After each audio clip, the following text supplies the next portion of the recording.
Wasn't expecting a double AD carry ban, personally. Well, it's been one of the strategies teams have used against SK Gaming. It's not because Forgiven can't play other AD carries. It's because SK Gaming as a team has kind of struggled when they didn't have this lane bully for Forgiven where he can be super strong in the early to mid game.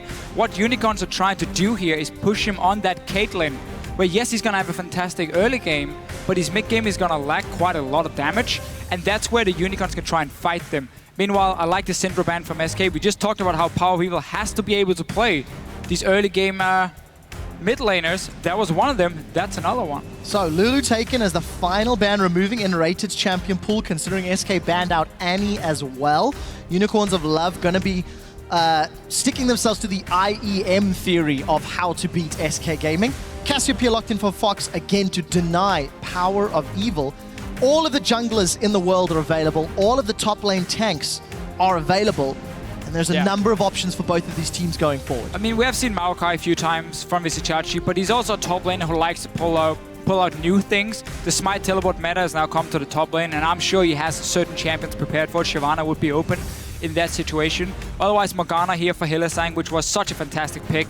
Obviously coming in from the Unicorns, and the Gragas, which we saw H2K play all 5 games yesterday in the jungle for Kikis. So not a strong duelist in the early game, but just fantastic in the team fights later on from this Gragas here, and all the CC you bring to your team. Well, Hylissang earned himself that MVP of the quarterfinals thanks to his Dark Bindings early on. He's going to have a difficult task against Nami. Well, maybe not. Black Shield will be quite easy against Bubbles. Keep in mind, nRated 5-0 on this Nami, and Freddy signature tank top lane. So here's the thing about the Nami-Morgana matchup. Morgana's Black Shield is about 22 seconds, if I remember 100% correctly, at rank 1. Bubble from Nami is 13 seconds. So you can bubble, force the Black Shield, and then you have a gap now of close to 10 seconds where you can bubble again, and there's no response from the Morgana pick. This also opens up for Caitlyn for Forgiven, which is one of the strongest 2v2 lanes you can get, forcing the Unicorns of Love into a lane swap.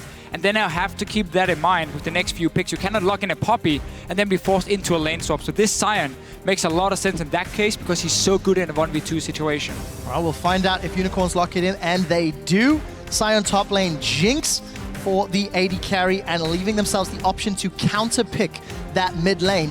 Forgiven has run Caitlyn traditionally in the LCS, ran Tristana a couple of times as well when his Graves and Lucian were taken off the table. He does lock in the Tristana as a secondary option. SK got a lot of scaling here. They do, and it's another combo they have run before where they have Nami just to offer some early aggression in the laning phase, where Tristana is very weak after her changes here. Obviously lost quite a lot of early damage, but still, with some scaling, she becomes still very strong, and she's fantastic at pushing down towers. And as you mentioned yourself, SK Gaming here, from mid lane, top lane, and AD carry, we're talking late game monsters in big team fights. And that's one of the changes we've seen from SK in the last week of the LCS.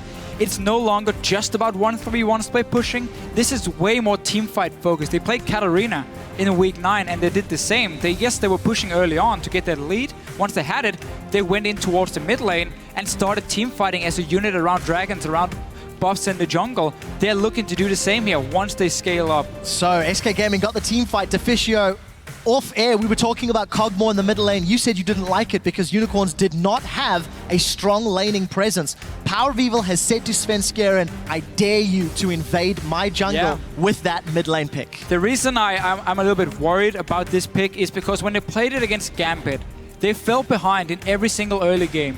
What they did so well, however, was punish Gambit for making some very obvious mistakes, which allowed them to get to the late game point, or at least to the level 11 point for PowerOfEvil, where he's gonna hit his massive power spike.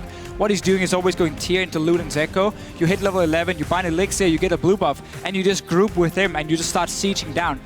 That happened, or could happen, because Gambit made mistakes early game that gave Unicorns of Love enough gold to hit that point and be strong enough. SK Gaming is a team who's shown multiple times, if you give them an early lead, they don't make the same mistakes. They don't allow you to get back in the game like Gambit did against the Unicorns. That's why I'm a little bit concerned. But because there's a Cassiopeia which is good in the laning phase, we're not talking LeBlanc who's going to one-shot you in that situation there. So I want to see what they're going to do, though. Well, there's your team comps, guys. Hit us up for the first time today at LOL Esports. Hashtag SKWin if you are behind the #1 team from the regular split, or hashtag UOL Win if you think the pink power ponies will pop SK's bubble. And we are not seeing any of those unique picks straight out of the gates. We've had a lot of discussion between Dentist, Leviathan, and all the other casters off air about whether or not you pull out the Shaco, the Udyr in game one, or whether you save it for later in the day. UOL have got a non-standard EU team composition. We don't see that AP Cog middle often at all. Only from them, Only honestly. from UOL. And they played it, as we talked about in the quarterfinals, against Gambit quite a few times. Same setup with also the Jinx. And again, the whole objective here is don't really do anything before you hit level 11 for PowerOfEvil. You get rank 2 of your ulti, you get that Luden's Echo, and you start sieging up. All he has to do is land 2 ultis on one target, and that target is forced away from the tower, opens up for the Jinx to come in now and just melt these towers here in a matter of seconds. That's the whole goal here for the Unicorns of Love. And they're also trying to match SK Gaming in terms of late game scaling. If you look at them, 2 big tanks in the top lane, you got scaling mid laners, you got scaling AD carries. We might not be in for a very explosive early game, but once we start hitting the mid game, mid to late, that's where you're going to see the 2 teams start shining. One of them is going to be fantastic in all-in team fights from SK Gaming side. Unicorns is more about fast pushing and poking from distance. Well, we'll see if Unicorns can hold off long enough for their scaling comp to switch on. They did make a number of mistakes against Gambit in the quarterfinal, and SK will punish them in a similar fashion. They will, for sure. And we're going to see, because Tristana was locked in and not the Caitlyn, Unicorns of Love are okay taking the 2-2 lane. As we mentioned, Tristana is not the strongest in the early stages. You need to get that BF sword so you get some damage on your E, the explosive shot, which now, of course, scales with attack damage for her.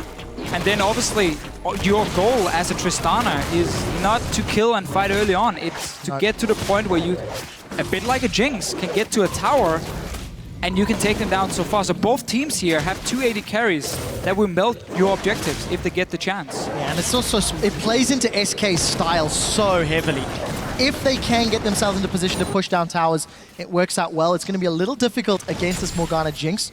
We do see that Forgiven and nRated have returned to lane after doing Krugs, but Vardags and Hylissang were given a fair amount of time to push this wave up. So that race to level 2 first. One more minion here from Forgiven and he gets it. For the record, Hylissang has landed his first binding of the game.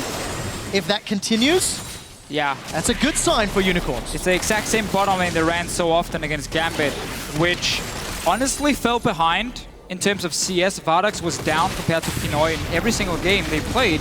But then once they hit level 6, Hylissang would land a binding, he would all-in with the Morgana, and they would get a kill because they have a super strong all-in between Jinx and Morgana at level 6. The CC from binding into trap into Morgana ulti is insane, and then you have that execute from the rocket of Jinx to finish off a target. So they're gonna wait for level 6 before we really see any action for them.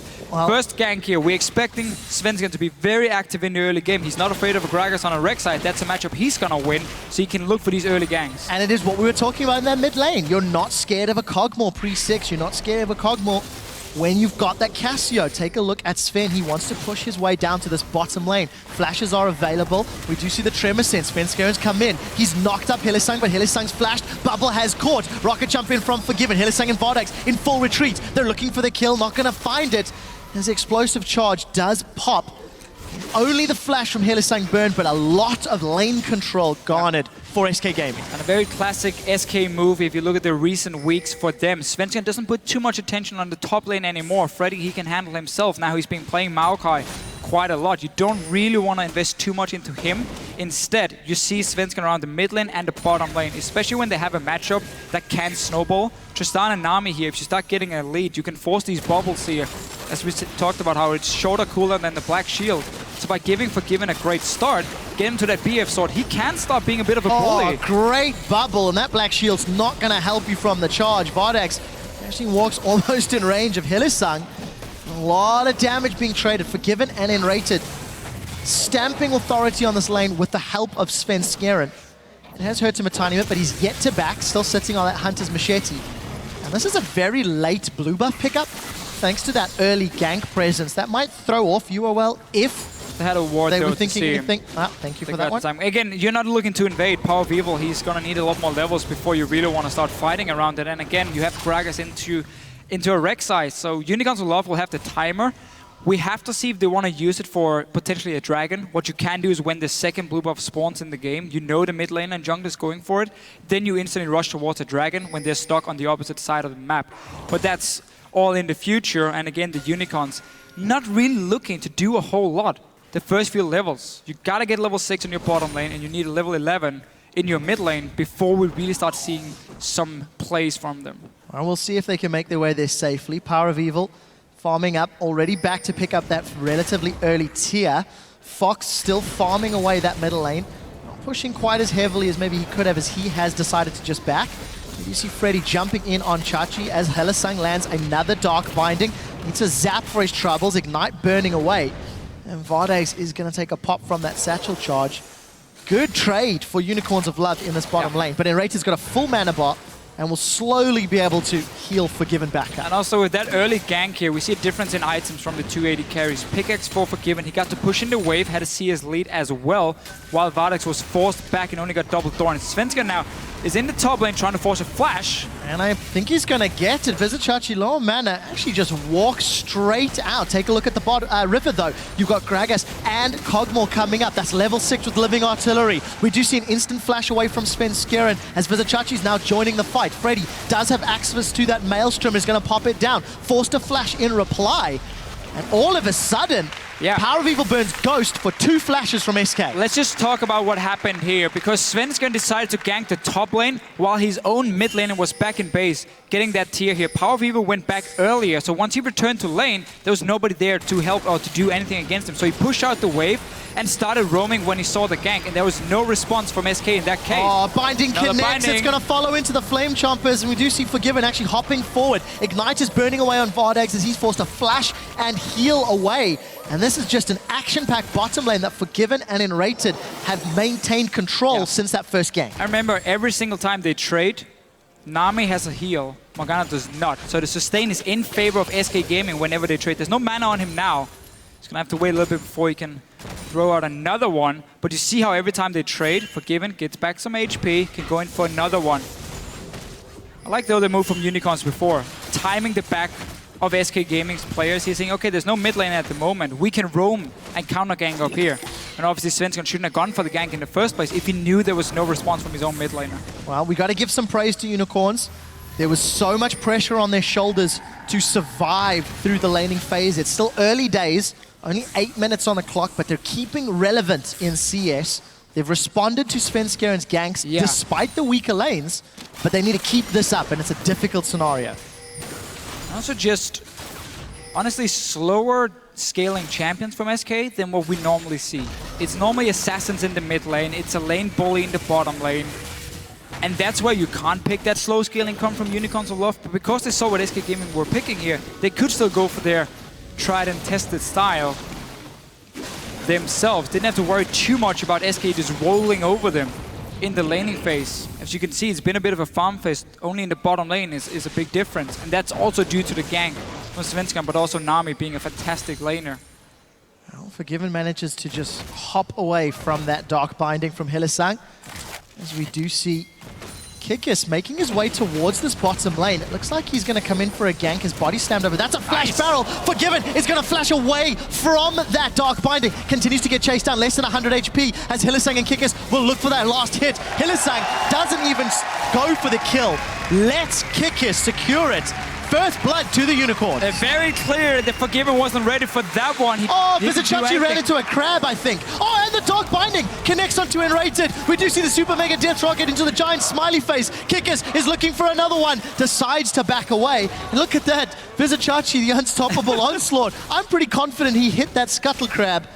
Was trying to set something up middle, didn't work out. But Unicorn, first kill. Bottom lane gank here, Kikis, he jumps into the bush and he doesn't wait, just throws the ulti instantly here, knocks back Forgiven. Such a nice setup and no reaction in time from SK Gaming. Super important first blood for them, because now items, tables turned here. Jinx got to go back, afford a BF sword, only had the Dawn's Blade from the first one. And Forgiven, not even close. Average Blade and Longsword. Suddenly now the all-in potential of Vardags and Hylissang is going to be insane. And SK Gaming has to be careful in this bottom lane, 2v2. Well, we'll see what they can do. I just got confirmation from our observers Chachi was in fact running away from a gank down the river to safety, not forced to burn that flash. So thank you for that update, guys.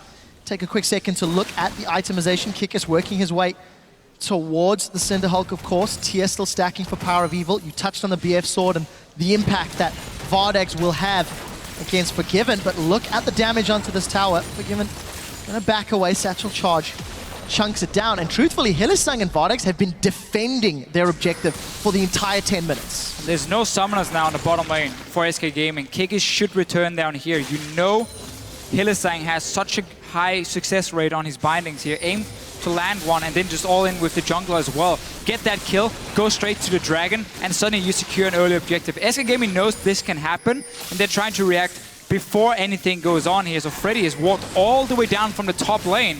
There's TP in just a few seconds for Vizicsacsi here. He can push in the wave first and then TP if needed. Well, take a look at those ward differences. As you can see, SK clearing out. Svenskeren significantly lower wards. And we'll see whether or not this lack of vision comes to hurt SK. They've rushed the dragon down so quickly. It is secured by Kikis. He throws in the barrel of the smite and picks up dragon number one. Oh, Fox, he failed flashes. He face plants and Chachi drops him down with the help of PowerOfEvil. Now SK are scattering to the wind. Unicorns of Love are trying to grab control of this series. Freddy is going to get chopped down by the Lumberjack and the rest of the Unicorns as Svenskeren and Forgiven are trying to back away. 3 kills, a dragon, and 1,000 gold. This is exactly what the ponies wanted.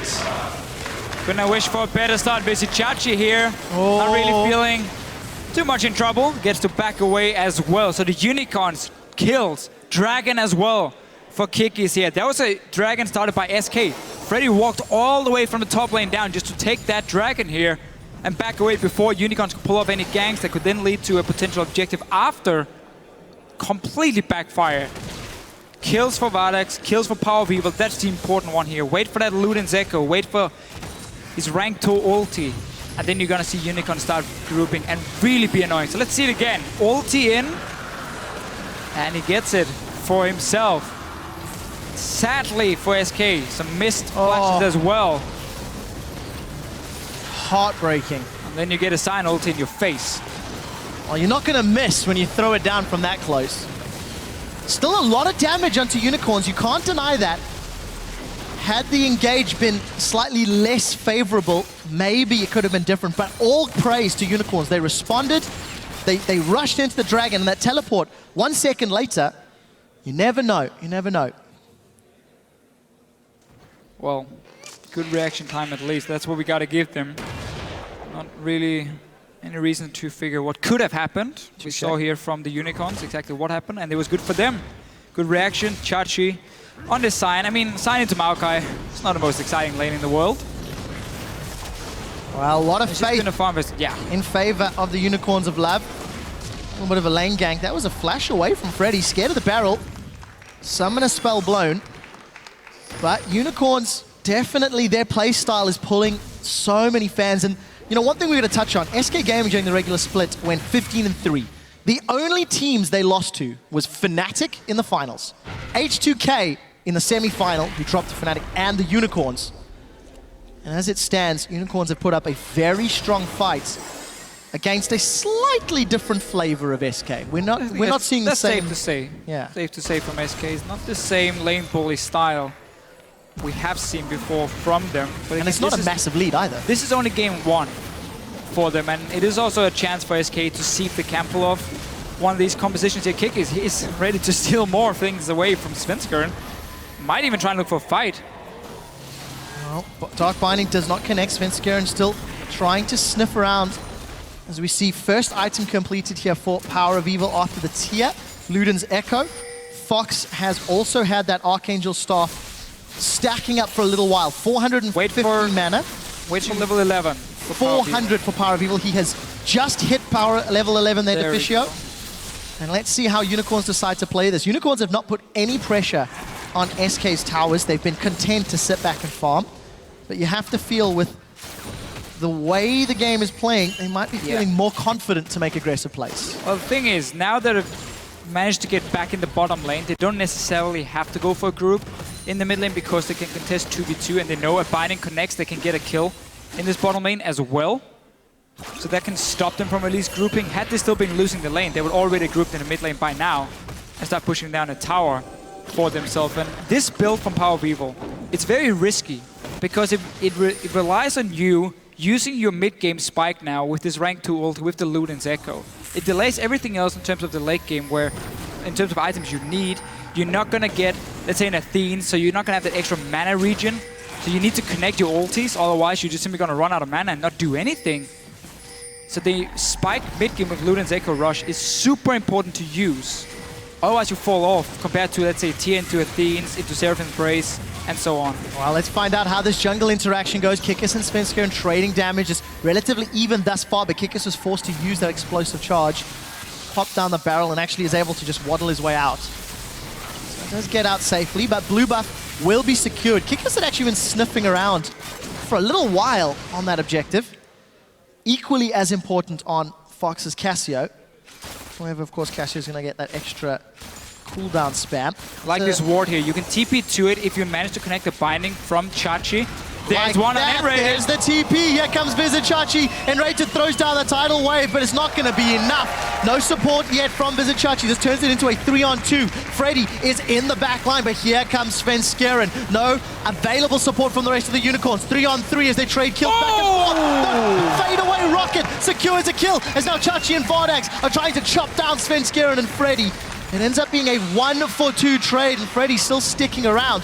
Defensive Void Rush from Svenskeren as Kikis was shoving down the top lane. What more can the Unicorns get? They won the fight, and they're going to put pressure on the tower as well. Yeah, they get a lot of damage in the tower here. Will most likely be able to take it if they stay around for another wave. Seems like they don't want to be too greedy, though, and just backs away from this one. The wave is also fairly far away, but this is why they're keeping the lanes going and don't group with this fed PowerOfEvil or fairly fed PowerOfEvil in the mid lane, because they know land one binding, you can all in. They even had the teleport coming in on that ward, and it paid off. Those 2 kills more. Vardags, despite losing in CS like he did against Gambit, he picks up all the early kills on this Jinx, and that helps him get to his late game point a lot faster, despite losing in farm. Vardags 3-0-1, sitting on around 2,000 gold, is about to shop, picks himself up that Infinity Edge and Berserker's Greaves. Unfortunately, by sticking around and being frustrated by Freddy, it allows SK to secure an uncontested dragon.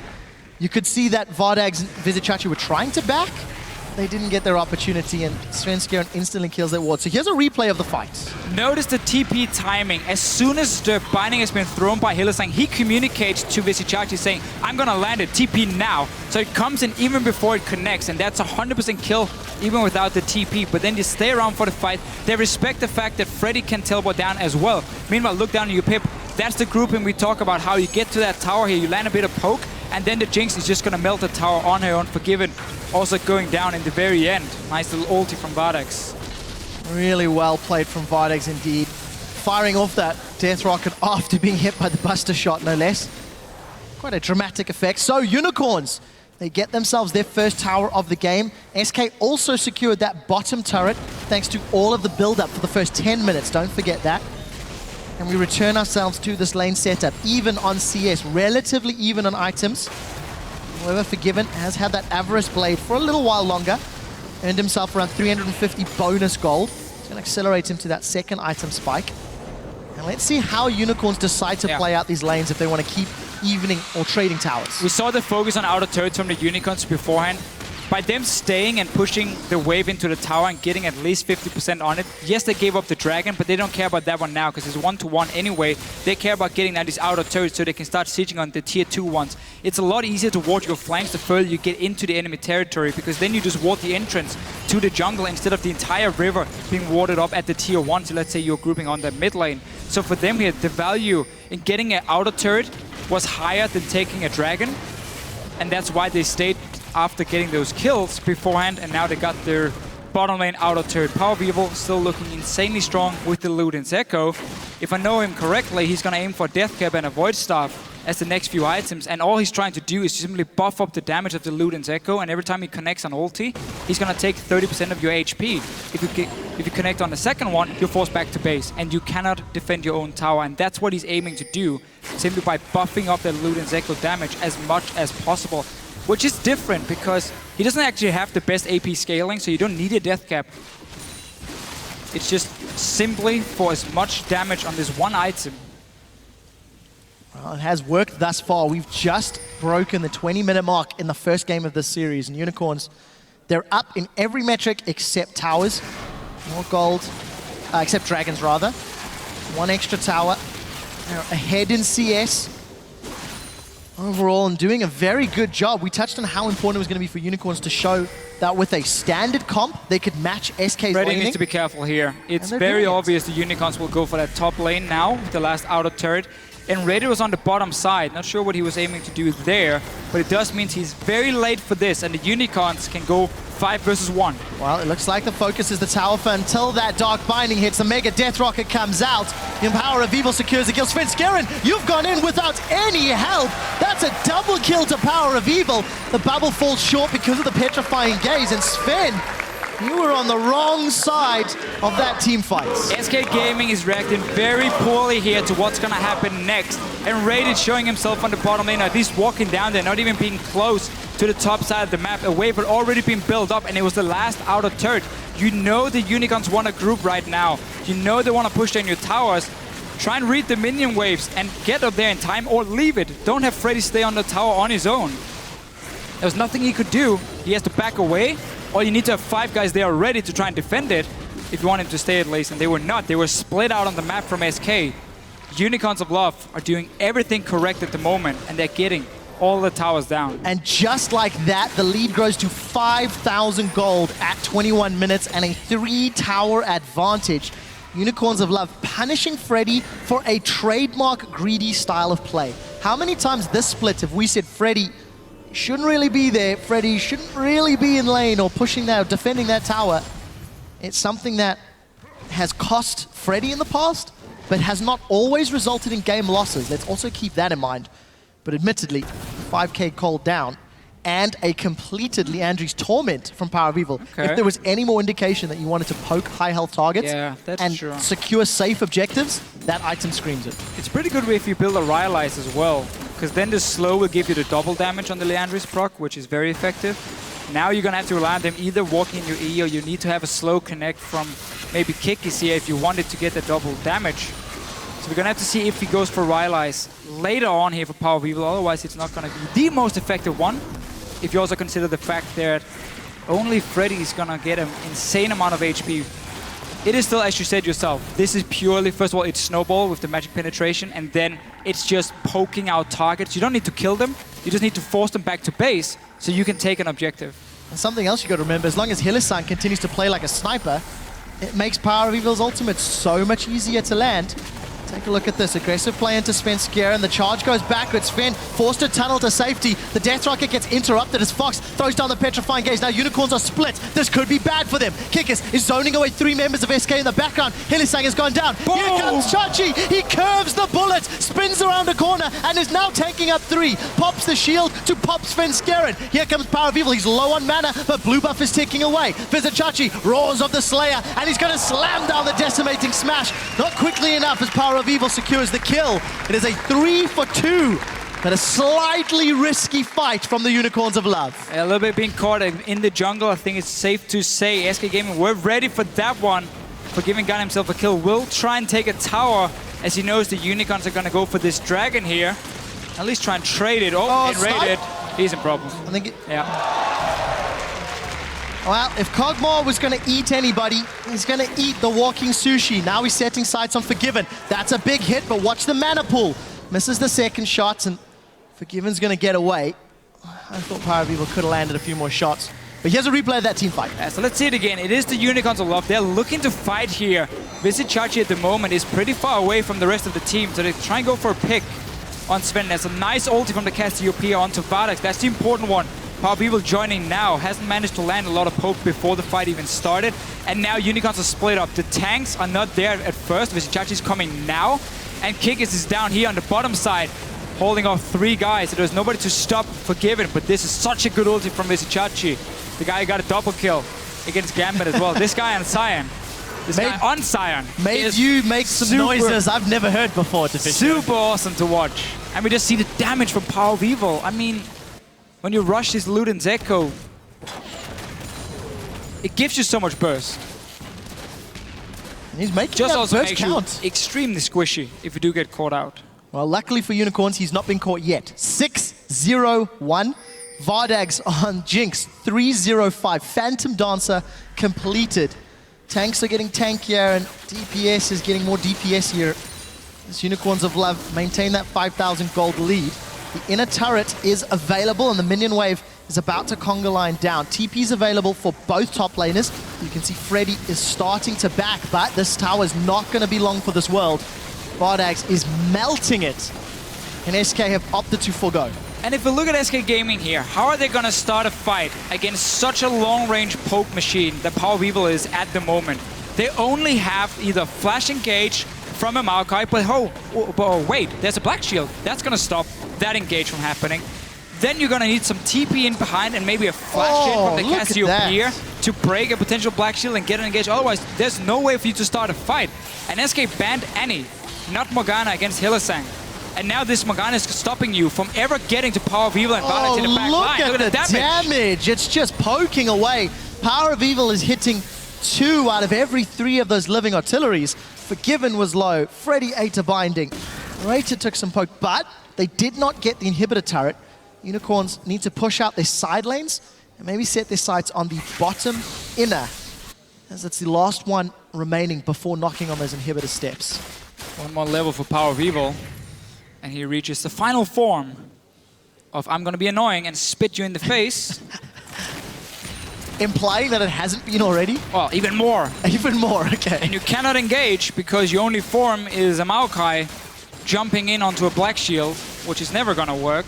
Then you need Svenskeren to have a tunnel behind the Unicorn so he can jump to and then like get in from the flank.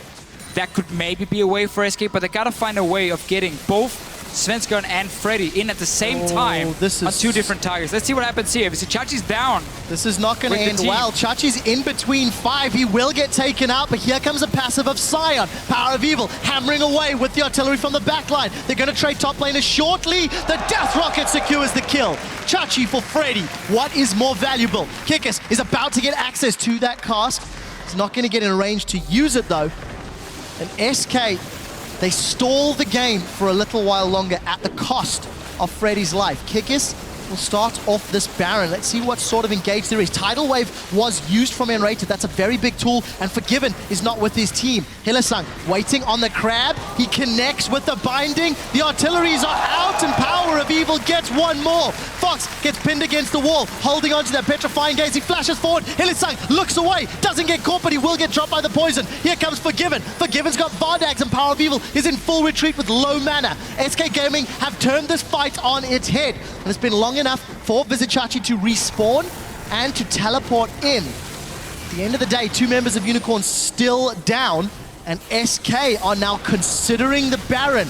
There's no mana. There's no mana for poke from PowerOfEvil, but Vizicsacsi is around. Full HP Sion. Low health kick as here comes Sion. He misses this time around. Flashes forward. The smash doesn't really connect, but the roar will slow a few on the retreat. Kikis is still very tanky. 1,000 HP is being melted away. Buster shot plus explosive may not be enough, and it's not. Now PowerOfEvil's flashing away. Somebody get me an oxygen tank. Decimating smash gets charged up, and Chachi is retreating away. The fight of the ages. And Baron still left untouched. The rocket from downtown, no, that one went wide. Went wide. We saw here for PowerOfEvil, this is why some players like their Athene's build, because then you can have these long fights, still get some mana back. He was completely out of mana, only sending 1 ulti, I believe, for the last half a minute here when they were fighting back and forth. But SK Gaming felt like they had to do something. Trying to force a Baron fight is a way of maybe splitting up Unicorns, maybe surprised him a little bit.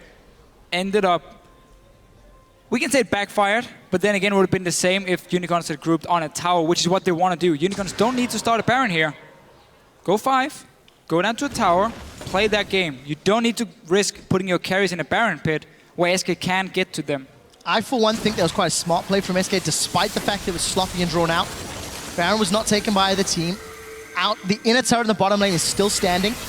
And that gold lead becomes less and less as the game progresses, but as I'm busy praising the decision-making, Freddy finds himself really not in the right position, and all of a sudden, Unicorns 35 seconds without their opponent's tank. The cask is going to force the flash, and that means nRated is really on the wrong side.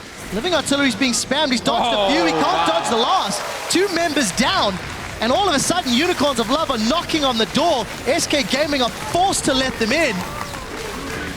And the crowd erupts in chants. Unicorns with the first inhibitor of the second semi-final. They are showing up with the scaling comp. This bodes well if you're a Unicorns fan. And as long as they stay out in the open where PowerOfEvil can sit and poke, if he's long range, he has a black shield ready if needed, then there's not a whole lot SK Gaming can do to stop them. Base is open. SK once again is going to try and see if they can rush a Baron and try and force a fight potentially there. Or see if they can catch the Unicorns off guard. Vardags is going to do this Dragon while the rest of the Unicorns are trying to stop this one. Sven is already being poked down. Kikis is looking for him. It's like shooting fish in a barrel when they're standing in there. I mean, you just poke in with your ulti from PowerOfEvil over and over. Until your mana runs out, down to a third. Still no mana regen, despite having that Archangel Staff upgraded to the Seraph's Embrace. That is a trade-off, as we mentioned a few times. You get more damage with this build, but you get less ultis to use, in that sense. Luckily for Unicorns and Power, he's landed them. Oh, I absolutely love this one from PowerOfEvil. Because the Unicorns are so good at using it, from level 11, they do group up, they do play around him. And in games like this, when there's not enough engagement from the other side and you get a lead, there's just nothing the other team can do against you. Unless you miss position and you allow them to get a flank on you, you should never be able to die if you're PowerOfEvil here. And he has not. 9-0-2, still keeping track of PowerOfEvil's performance. You know, we were talking about this matchup. Forgiven, will he get sniped? Let's see. Shot after shot, he manages to get away. But Deficio, you felt quite strongly that this series could be defined by Fox and PowerOfEvil's performances. Because when the respective mid laners do well, their teams do well. It enables their junglers, it enables the team's style to come out. And as it stands, Unicorns are rushing this Baron. Here comes SK. Freddy gets caught by a Dark Binding. Hylissang again. We did see the cast come up from Kikis. That was a little bit inopportune. Freddy's going to get chopped down first. The front line's away. Vardags manages to avoid the big stun of the Petrifying Gaze. He's going to get excited and force Unicorns back while PowerOfEvil snipes one more with the Living Artillery. 10-0. This guy, if there was fantasy points, he would be extremely happy. Yeah, when he gets a good start, he's shown so many times that he can just carry games for his team, and he's doing it here. Full credit to the rest of the members as well. I mean, when you have this Hylissang Morgana who lands the binding and you just gotta land the ulti from PowerOfEvil, that combo together is so good at creating picks. Oh, Freddy got hurt again. I just don't understand why teams value banning Annie over Morgana when it comes to Unicorns of Love. Because yes, Annie can start fights, but she doesn't have the same pick potential in this sense, where you land a binding and use that to poke down a target and force them away from a tower. Annie is way more about all-in engaging. That doesn't bode well with a poke composition from the Unicorns. So if you're afraid of this comp here, well, Morgana is one of the things you gotta take away. Funny thing is, the only real poke in this comp is primarily on that Kog'Maw. That's enough. True, touche. Then you got a little bit from the Jinx, and you got the execute in the end. So, well played by Unicorns. Which is all you need. They've got a good mixture. This is a very, very smart team composition. Strong front line, strong disengage, strong pick. Feels like they can do a little bit of everything. And you've got all of that scaling AD damage from Jinx to back up if things go to the super late game. 34 minutes on the clock. 58,000 gold for Unicorns. Supers in 2 lanes, and they're going to take an uncontested tower. Svenskeren, you've got to be very, very careful. Forced to flash to safety.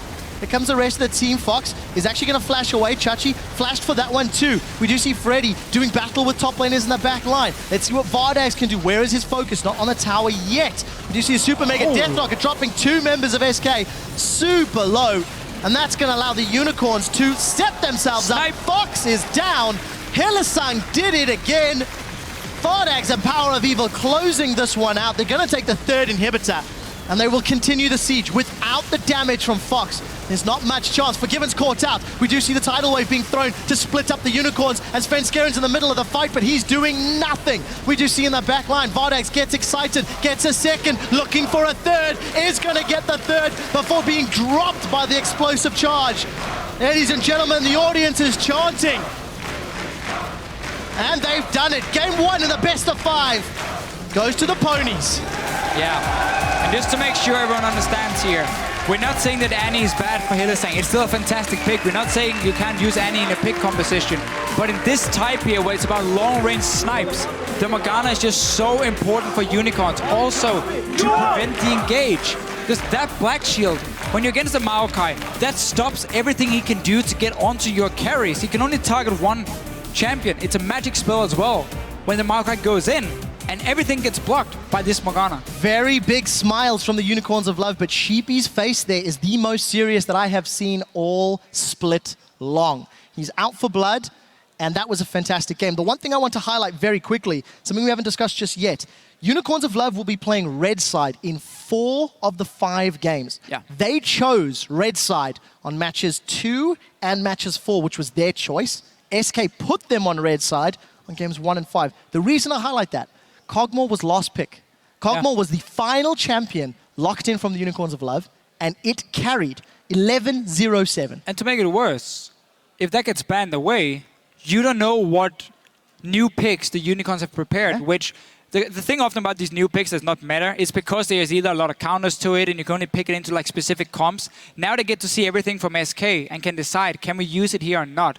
And then we're going to have to see if they lock it in as a last pick, which is why it's so good for them. Also, the first pick in this game was Cassiopeia, which is not a champion we normally see from SK Gaming because they like to be able to roam early on and they like to be able to pick people off quite a lot. You can't do that on the Cassiopeia. You're fantastic in teamfights. You have a good laning phase, but you need to sit and farm up here and you need to go as a unit and get these fights in. This is not a champion we normally see from SK because of that. That was the first pick. It was a takeaway from the Unicorns of Love. That's the important point, isn't it? So the fact that in their bans, Syndra, Hecarim, and Annie, so very targeted, taking away that Syndra from PowerOfEvil, which is the lane bully we were expecting. That is what we thought was going to happen. And then the first pick, Cassio, because again, you take Cassio, you remove the risk of Cassio Yorick, which Unicorns use to great effect. There are more problems for SK to solve in the pick ban phase. This is one game, Even in total, because of the fact Unicorns have Red Side in 3 of the next 4 games. That's fair. I feel with Unicorns having the option to counter-pick, it's more difficult for SK to pick ban. Here's just the weird thing for me, because this is a comp that Unicorns ran a week ago against Gambit. SK sat at home, watched the games, and said, okay, we can see everything they're doing, we can see the way they're picking them, and yet they pick in that Maokai as the second one and leave Morgana open, even though they know that Unicorns don't care about you taking Maokai if Morgana is on the table already. And SK picked themselves into this. Didn't have an answer early game. Keep in mind... And as soon as they fell behind, no way of engaging.